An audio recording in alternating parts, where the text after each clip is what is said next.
Hi, welcome to Sunil Maths tutorial. In this video, we discuss about orthogonal set of vectors and orthonormal set of vectors, and also we discuss about one very important theorem depends upon this definition. Let us see orthogonal set of vectors. Let V of f be an inner product space and capital S is equals to alpha 1, alpha 2 and so on alpha n be a subset of V of f. V of f is a inner product space and S is a subset of V of f having n vectors. Then capital S is said to be orthogonal set of vectors if every pair of distinct vectors of capital S are orthogonal. Every pair of distinct vectors of capital S are orthogonal. Two vectors are said to be orthogonal if their inner product is 0. That is, inner product of alpha I comma alpha j is equals to 0 for I not equals to j for all alpha I comma alpha j belongs to capital S. Observe that. I repeat the definition. A subset of the inner product space is said to be orthogonal set if every pair of distinct vectors must be orthogonal in that set. So that can be written as inner product of alpha I comma alpha j is equals to 0 for I not equals to j for all alpha I comma alpha j belongs to capital S. This is orthogonal set of vectors. Let us see orthonormal set of vectors. Orthonormal set of vectors. Let V of f be an inner product space and capital S is equals to alpha 1, alpha 2 and so on alpha n be a subset of S. Then S is said to be orthonormal. If it satisfies two properties. The first one, every vector of S is a unit vector. Every vector of S is a unit vector. It means norm alpha I is equals to 1. Unit vector means the modulus, the norm of the vector is equals to 1 for all I is equals to 1, 2 and so on small n. And the second property, same as orthogonal set. Every pair of distinct vectors of capital S are orthogonal. Every pair of distinct vectors of capital S are orthogonal. That is, inner product of alpha I comma alpha j is equals to 0 for all I not equals to j and alpha I comma alpha j belongs to capital S. From these two definitions, you observe that every orthonormal set is clearly an orthogonal set. Every orthonormal set is clearly an orthogonal set, but the converse is not true. In the definition of orthogonal set, every pair of distinct vectors of capital S are orthogonal. But in case of orthonormal set, every pair of distinct vectors of S are orthogonal and also every vector of S is unit vector. This is the additional property of orthonormal set. So from these two definitions, you observe that orthonormal set of vectors is always orthogonal set of vectors, but the converse is not true. It means orthogonal set of vectors need not be orthonormal set of vectors. Orthogonal set need not be orthonormal set. Observe that. So right, depends upon this definition. Let us prove a theorem. We prove a theorem depends upon the same definitions. In the statement of the theorem is, in an inner product space, every orthogonal, we prove one very important theorem. In an inner product space, every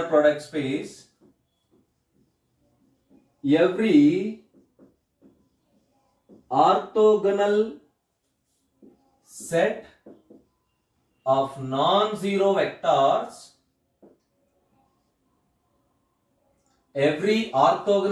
non-zero vectors, is a linearly independent set. You observe the statement of this theorem. In an inner product space, every orthogonal set of non-zero vectors is a linearly independent set. Is a linearly independent set. Observe that. Let us prove this statement. One of the very important theorem for your end semester examination. Observe that. Let V of f be an inner product space. Let V of f be an inner product space. And capital S is either finite or infinite subset of V of f. S is either finite or infinite orthogonal subset of V of f, and capital S is either finite or infinite subset of V of f, and capital S is orthogonal set having non-zero vectors. We define S as either finite or infinite set. S is either finite or infinite subset of V of f, and S is clearly an orthogonal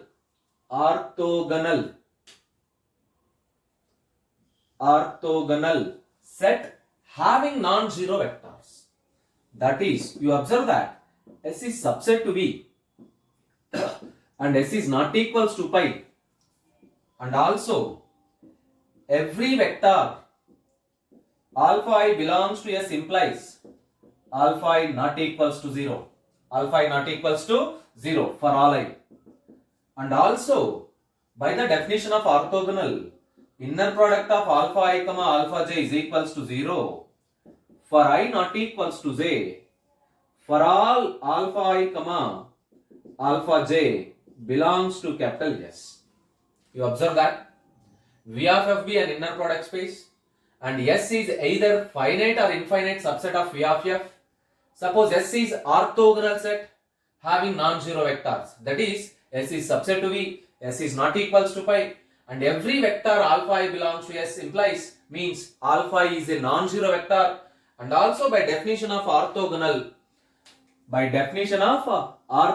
set, we conclude this: inner product of alpha I comma alpha j is equals to 0 for I not equals to j. For all alpha I comma alpha j belongs to capital S. We have to prove that.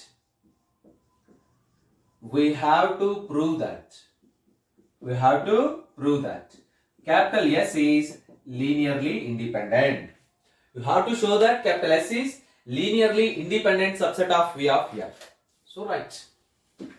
To prove that capital S is linearly independent, let us define a finite subset of S. Let us define a finite subset of capital S.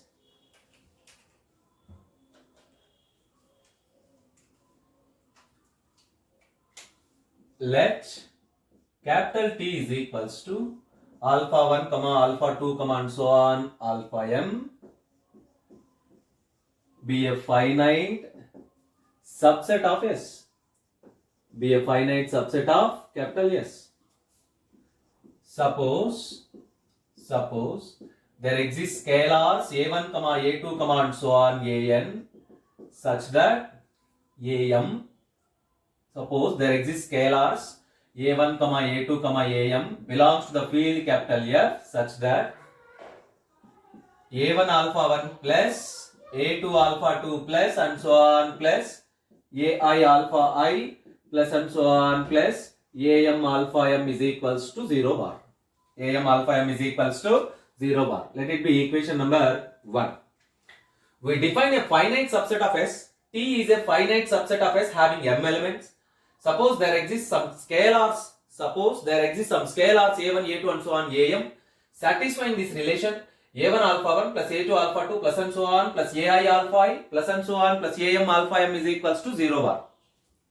Now evaluate the inner product.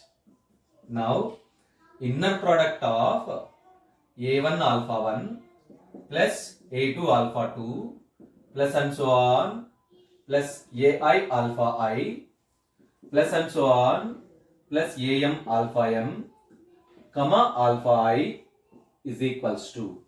Let us evaluate this inner product. By the definition of inner product, this expression can be written as a1 alpha 1 comma alpha I plus inner product of a2 alpha 2 comma alpha I plus and so on plus inner product of ai alpha I comma alpha I, inner product of alpha I comma alpha I plus and so on plus inner product of am alpha m comma alpha I. Apply the property that inner product of a alpha comma beta, inner product of a alpha comma beta is equals to a into alpha comma beta. So by applying that property, inner product of a alpha comma beta is equals to a into inner product of alpha comma beta.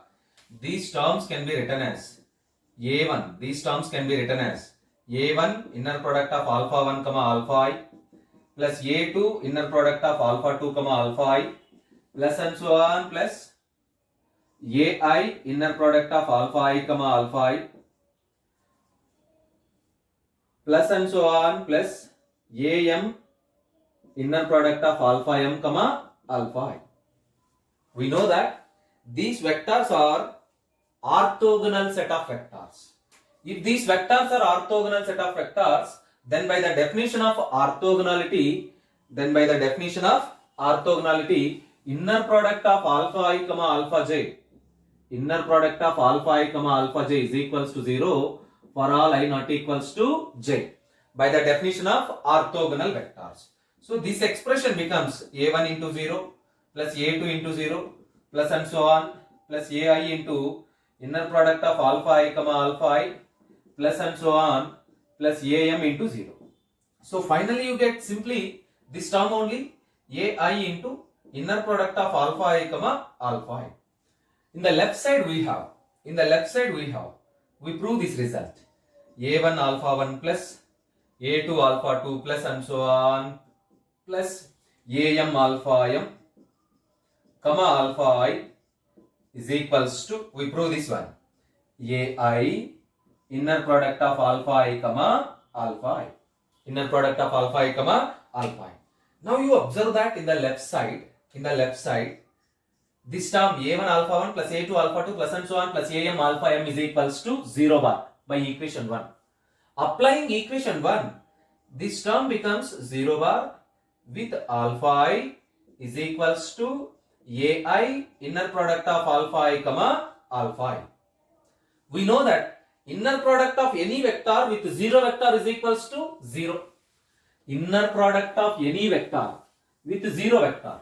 Inner product of any vector with 0 vector gives a result of 0, which implies as 0 bar is equals to, or 0 is equals to ai inner product of alpha I comma alpha I. By the definition of S contains non-zero vectors. Alpha I belongs to S implies alpha I not equals to 0. If alpha I not equals to 0, inner product of alpha I comma alpha I is also not equals to 0. Observe that. Alpha, by the definition of S is an orthogonal set having non-zero vectors. So alpha I belongs to S implies alpha I not equals to 0. It means inner product of alpha I comma alpha I not equals to 0. By applying that concept here, 0 is equals to ai, because this term is not equals to 0 for all I. Now you observe the fact that from equation 1, what is equation 1? a1 alpha 1 plus a2 alpha 2 plus and so on plus ai alpha I plus and so on plus am alpha m is equals to 0 bar. Therefore, this equation implies as a1 is equals to 0, a2 is equals to 0 and so on, am is equals to 0. The scalars involved in equation 1 are 0. Every scalar involved in equation 1 is 0. Every scalar involved in equation 1 is 0. Therefore, the set of vectors alpha 1, alpha 2 and so on, alpha m is linearly independent. What is this? Capital T. It means every finite subset of capital S is linearly independent. From this result, we conclude that every finite subset of linearly independent, every finite subset of capital S is linearly independent. Therefore, capital S is linearly independent. Capital S is linearly independent. If capital S is linearly independent, then we conclude that. Hence, every orthogonal set of non-zero vectors, every orthogonal set of non-zero vectors is linearly independent. Every orthogonal set of non-zero vectors is linearly independent. This completes the proof. Hence proved. From this theorem we conclude that every orthonormal set